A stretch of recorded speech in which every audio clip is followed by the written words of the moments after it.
त्या दिवशी फक्त एक क्लिक केलं असतं तर आज माझे 2 लाख रुपये गेले असतं. मी पूर्णपणे जाळ्यात अडकलेलं होतं. डोकं काम करत नव्हतं. वासनेचे भरात निर्णय घेत होतं.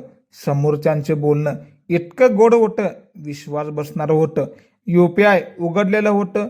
पैसे टाकायला फक्त आणि फक्त 10 सेकंद बाकी होतं आणि अचानक श्री स्वामी समर्थ यांचं संकेत आलेलं होतं. नमस्कार, माझं नाव श्रद्धा. कृपया हा अनुभव शेवटपर्यंत ऐका. मी फोन हातात थरथरत होता. समोरचं मेसेज खूप रिअल वाटत होता. मी पहिला इमोशनल झालं होतं. लालच आणि वासना डोक्यावर बसलेले होतं. मन म्हणत होतं, कर की ट्रान्सफरला का? पण आतून कुठेतरी भीती जाणवत होती. स्वामींचा फोटो समोरच होता. नजर त्यांच्या डोळ्याची थांबलेलं होतं आणि काहीतरी वेगळं जाणवत होतं. अस्वस्थ मला जाणवत होतं. अचानक माझ्या फोनचं नेटवर्क गेलेलं होतं. UPI आणि ॲप फ्रीज झालं होतं. इतक्यात मला स्वामींचं नाव आठवलं. मी डोळे मिटून श्री स्वामी समर्थ, श्री स्वामी समर्थ म्हटलं. मन शांत व्हायला लागलेलं होतं. डोकं स्थिर झालं होतं. मी ट्रान्झॅक्शन थांबवलेलं होतं. समोरचा माणूस घाई करत होतं तेव्हा मला थोडाफार होणार संशय आलेला होता. कारण आधी खूप गोड बोलत होता, पण आता खूप घाई करत होता. मी पटकन गुगलवर नंबर सर्च केला होता. तो स्कॅम म्हणून रिपोर्ट येऊ लागला होता. कारण माझ्या मोबाईलमध्ये ट्रू कॉलर नव्हतं. वेगळ्या फोनमध्ये पाहिलं तर स्कॅम रिपोर्ट आलेलं होतं. माझ्या पायाखालची जमीनच सरकलेली होतं. फक्त 10 सेकंदात मी संपला असतो. 2 लाख रुपये क्षणात गेले असते. मी पूर्ण जाळ्यात अडकलेलं होतं. पण स्वामींनी मला थांबवलेलं होतं. तो संकेत साधा नव्हता, तो इशारा होता.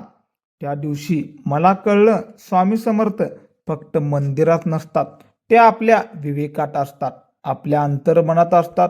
मी चुकीच्या दिशेने भरकटलेलं होतं. वासनाच्या भरात अंध झालेलं होतं. पण त्यांनी मला थांबवलं आणि माझे 2 लाख रुपये वाचवलेलं होतं आणि माझं आयुष्यही वाचवलेलं होतं. कारण 2 लाख रुपये ही साधी व्याधी गोष्ट नाही. त्या रात्री मला झोप लागलेली नव्हतं. मी सतत विचार करत बसलेलं होतं. जर पैसे गेले असतं तर घरच्यांना काय सांगितलं असतं, कसं तोंड दाखवलं होतं, स्वतःलाच कसं माफ केलं असतं. डोळ्यात पाणी आलं होतं. स्वामींच्या फोटोसमोर बसलेलं होतं आणि मनापासून खूप खूप धन्यवाद केलं होतं. मी जाणलं होतं ही फक्त पैशाची बचत नव्हती, ही माझ्या चरित्राचा धडा होता. वासनांवर नियंत्रण नसेल ना तर माझा निर्णयही चुकतच होता. लालच डोकं बंद करते आणि संकट मुद्दामून आपल्याला बोलवत होतं. स्वामींनी मला जागं केलं होतं कारण मी संकटाच्या ह्याच्यामध्ये झोपलेलं होतं. वेळीच मला थांबवलेलं होतं. दुसऱ्या दिवशी मी शांतपणे विचार केला. सायबर घोटाळे कसे होतात ते वाचलेलं होतं. लोक भावनेत अडकतात आणि एका सेकंदात संपतात. मीही त्यांच्याच वाटेवर होतं. पण स्वामी माझी बुद्धी फिरवलेली होती. तो नेटवर्क जाणे, तो ॲप फ्रीज होणे हा योगायोग नव्हता. त्या दिवसानंतर मी एक नियम केलेला होता. भावनेत कोणताही निर्णय घ्यायचा नाही. कधीही घाईत पैसे ट्रान्सफर करणार नाही. अनोळखी लिंक नाही उघडायची. मन विचलित झाले तर कसे थांबायचं, ते फक्त स्वामींचं नाव घ्यायचं आणि थांबायचं. विवेक कसं वापरायचं आणि मगच पाऊल टाकायचं, ही माझी संकल्पना झालेली होती. त्या सायबर चोरट्यांच्या घटनेनंतर माझ्यात थोडाफार बदल झालेला होतं. जास्त सजग झालेलं होतं. फोनवर कोणाशीही बोलताना सावध राहू लागलेलं होतं. लालच थोडा कमी केला होता. वासनेवर खूप नियंत्रण ठेवलेलं होतं आणि शिकलेलं होतं. स्वामींच्या नामस्मरणाची सवय लावली होती. दररोज 11 वेळा जप केला होता. मन थोडं स्थिर होत राहिलं होतं. निर्णय स्पष्ट होऊ लागलेलं होतं. त्या घटनेनंतर मी स्वतःला आरशात पाहिलं होतं. मी खरोखर कोण बनत होतो, काय होतो आणि काय करत होतं हेही मला समजत नव्हतं. क्षणिक सुखासाठी सर्व काही धोक्यात घातलेलं होतं. 2 लाख तर गेलेच असते, पण आत्मसन्मान माझा संपलेला होता. स्वामींनी मला माझंच खरं रूप दाखवलं होतं. लालचेचा चेहरा मला दाखवलेला होता आणि विवेकचा दिवा लावलेला होता. तो माझ्या जीवनाचा टर्निंग पॉइंट ठरलेला होता. कारण जीवनातील धडे आपल्याला जागे करत असतात. मी त्या नंबरला ब्लॉक केलेलं होतं. सगळे चॅटही डिलीट केलेले होतं, पण मनात धडा कायम ठेवलेला होता. सायबर जग हे खूप धोकादायक आहे. गोड बोलणं म्हणजे सत्य नसतं. प्रत्येक आसू खरं नसतं. स्वामींनी मला शिकलेलं होतं, विश्वास आधी तपासावा, मगच निर्णय घ्यावा. त्या दिवशीपासून मी थोडं कठोर वागलेलं होतं. त्या दिवशी मी 2 लाख वाचवले, पण त्याहून मोठं काय तर मिळालेलं होतं. तो स्वतःवर नियंत्रण होता. कारण माझं नियंत्रण हे सुटत होतं. वासनेच्या मागे मी धावत होतं. भावना माझ्या लगेच लगाम नव्हता. आता मी त्या भावनावर लगाम ठेवलेला होता आणि विवेकाची ताकद मी जाणवलेले होतं. वासना आणि लालच क्षणिक असतात, पण त्याचे परिणाम आयुष्यभरसाठी भोगावे लागत असतात. स्वामींनी मला योग्य वेळेवर जागा केलं होतं. मी मनापासून स्त्रीची प्रार्थना केली होती, मला योग्य मार्ग दाखवा. त्या दिवसानंतर एक नियम कडक केलेला होता. रात्री एकटं बसून चुकीचे विचार नाही करत होतं. अनोळखी मेसेजला उत्तर देत नव्हतं. भावनेत निर्णय नाही घ्यायचा. पहिले विचार मग व्यवहार हे सूत्र अंगीकारले होते आणि मन माझं शांत व्हायला लागले होतं. सायबर घोटाळे कसे होतात हे समजलं. लोकांच्या कमजोरीवर हल्ला करत होते. लालच, भीती किंवा वासना यातून जाळ विणलं जात होतं. मी त्यात अडकत होतं, पण स्वामींनी माझा हात धरलेला होता. तो नेटवर्क जाणे म्हणजे योगायोग नव्हता. स्त्रीची इच्छा होती, जागा होण्याचा इशारा होती आणि जीवनात खूप मोठा धडा शिकलेलं होतं. कारण 2 लाख रुपये म्हणजे साधीबाधी गोष्ट नाही. त्या 10 सेकंदात मला आयुष्याचा धडा दिलेला होता. क्षणिक मोह किती धोकादायक असतो ते आयुष्यभरसाठी पश्चाताप झालेला होता. हे प्रेक्षकांना प्रकर्षानं मला जाणवलेलं होतं. मी डोळं थोडे मिटलेलं होतं. श्री स्वामी समर्थ, श्री स्वामी समर्थ असे 11 वेळा मनापासून म्हटलेलं होतं आणि आतून मला थोडी वेगळी शक्ती आणि अनुभूती मिळत होती. माझं डोकं पहिला भरकटल्यागत होतं, पण आता डोकं शांत झालेलं होतं. मन आता पहिल्यापासून खूप खूप स्थिर झालेलं होते. बुद्धी अस्पष्टता होती, पण आता स्पष्ट झालेल्या होती. निर्णय क्षमता वाढलेलं होती आणि मी वाचत चाललेलं होतं. कारण स्वामी समर्थांचे नाम जप मी नित्य करत होतं. मी विचार केला होता, जर पैसे गेले असते तर. घरच्यांचा विश्वास अजिबात तुटलेला होता. स्वतःची नजर खाली गेली होती. आर्थिक संकट उभं राहिले होतं, पण स्वामींनी ते टळलं होते. 2 लाखच नाही तर माझं कुटुंब वाचवलेलं होतं. माझी प्रतिष्ठा वाचवलेलं होतं. माझं नावही त्यांनी वाचवलेली होती. त्या दिवसानंतर मी डिजिटल युग शिस्त पाळत होतो. अननोन लिंक नाही उघडणार शपथच घेतली होती. OTP कोणाला सांगणार नाही. घाईघाईमध्ये पैसे ट्रान्सफर करणार नाही. प्रत्येक गोष्ट योग्य व्हेरीफाय करणार होतो. मन विचलित असेल तर थांबतो, श्रीचं नाम घेतो, मग निर्णय घेतो. हा माझा नियम शिस्तबद्ध आणि कडक झालेला होता. मी जाणलं होतं, स्वामी समर्थ चमत्कार करत नाहीत, ते विवेक बुद्धी देतात. ते योग्य वेळी योग्य थांबवतात आणि असे नेटवर्क जाणे किंवा ॲप फ्रीज होणे हे संकट देत असतात.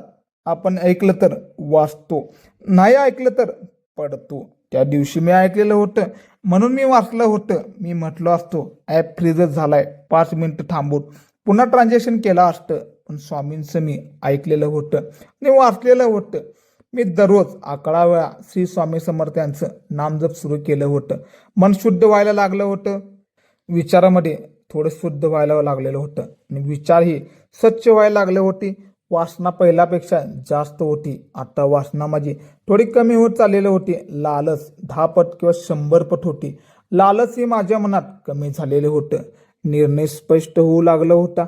स्वामीवरचा विश्वास अधिक आणि 100 पटीने वाढत चाललेला होता आणि स्वतःवरही विश्वास होता. आत्मविश्वास परत परत आलेला होता.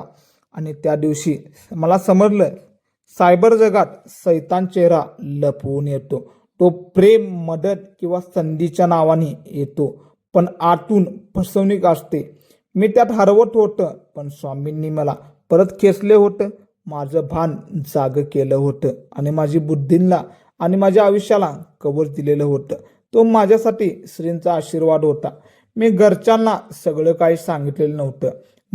मनात ठरवलेलं होतं कुणाला सांगायचं नाही, पुढे कधीच अशी चूक करणार नाही.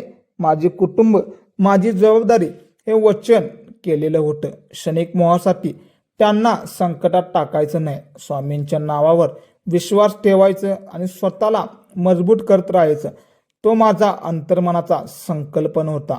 नवा जन्माची जणू मी त्या दिवसाची तारीख लिहून ठेवलेली होती. ती माझ्या आयुष्याची चेतावणी होती. कधी मन डळमळत होतं तर ती तारीख आठवतं, त्या 10 सेकंदची आठवण काढतो आणि स्वतःला खूप खूप थांबवतो. स्वामींचा संकेत तो आठवत असतो आणि पुन्हा योग्य मार्गावर येतो. ही तर खरी श्रींची कृपा आहे. पैसे कमवणे कठीण असतं, पण गमवणे खूप सोपं असतं. एक क्लिक ही पुरेसा असते पैसे गमवायला. मी तो अनुभवणार होतो, पण वाचलो कारण स्वामींच्या शेवटी थांबले होतं. स्वामींचं नाव घेतलं होतं. तो क्षण माझ्यासाठी अमूल्य होता, जीवन बदलणारा होता. त्या दिवसानंतर मी स्वतःला विचारलो, निर्णय घेण्याआधी 3 प्रश्न. हे योग्य आहेत का? हे कुटुंबासाठी योग्य आहेत का? आणि स्वामी समर्था मी अभिमानाने उभा राहू शकेन का? उत्तर नाही असेल तर मी थांबतो. तोच माझी सुरक्षा कवच आहे. पुन्हा एकदा ते 3 प्रश्न तुम्हालाही सांगतो होतं. हे योग्य आहे का? हे कुटुंबासाठी योग्य आहे का? आणि स्वामी समोर अभिमानाने मी राहू शकेन का? तोच माझा सुरक्षा कवच होतं. मी आजही विचार करतो तर त्या क्षणी नेटवर्क गेलं नसतं तर, जर ॲप माझं फ्रीज झालं नसतं तर कदाचित मी संपलो असतो. मी आत्महत्याही केलं असतं, पण स्वामींनी वेळ जिंकली होती. माझ्यासाठी 10 सेकंद का होणार विकत घेतलेलं होतं आणि माझं आयुष्य वाचवलेलं होतं. ही केवळ योगायोग नव्हती, ही स्वामींची स्पष्ट कृपा होती. आज मी प्रत्येकाला सांगतो, सायबर जगात सावध राहावा रे लका. लालच टाळा, वासना टाळा, घाई करू नका. 10 सेकंद थांबा, स्वामींचं नाव घ्या, वेग वापरा आणि स्वतःला वाचवा. आज मागे वळून पाहतो, अंगावर माझ्या काटा येतो. कारण फक्त 1 क्लिक बाकी होतं. 2 लाख रुपये क्षणात गेले असते आणि माझी प्रतिष्ठा पूर्णपणे संपली असते. पण स्वामींनी हात धरलेला होता, मला थांबलेलं होतं, मला जागा केलं होतं आणि मला नवीन भागावर आणलेलं होतं. माझ्या प्रिय मित्रांनो, सायबर जग खूप वेगाने बदलतंय. चांगली बाब आहे. लालच, भीती आणि वासना यावर जाळ टाकलं जातं. मी वाचलो कारण शेवटच्या क्षणी थांबलेलं होतं. स्वामींचं नाव घेतलं आणि डोकं वापरलेलं होतं. तुम्हालाही सांगतो मित्रांनो, घाईमध्ये कधीच पैसे ट्रान्सफर करू नका. अननोन लिंक, अननोन कॉल वर विश्वास अजिबात ठेवू नका. भावनेत कोणतेही निर्णय घेऊ नका. फक्त 10 सेकंद थांबा आणि श्री स्वामी समर्थ म्हणा आणि मगच पुढचं पाऊल उचला. जर हा अनुभव तुम्हाला उपयोगी वाटला असेल तर हा व्हिडिओ नक्की शेअर करा. कारण कदाचित तुमच्या एक शेअरने कोणातरी 2 लाख तर वाचतील. आणि अशा खऱ्या आध्यात्मिक आणि जागरूक करणाऱ्या अनुभवासाठी पॅटर्न वेगळा या चॅनेलला सबस्क्राईब करायला अजिबात विसरू नका. स्वामींच्या कृपेने आपण सगळे सुरक्षित राहू. बोला श्री स्वामी समर्थ.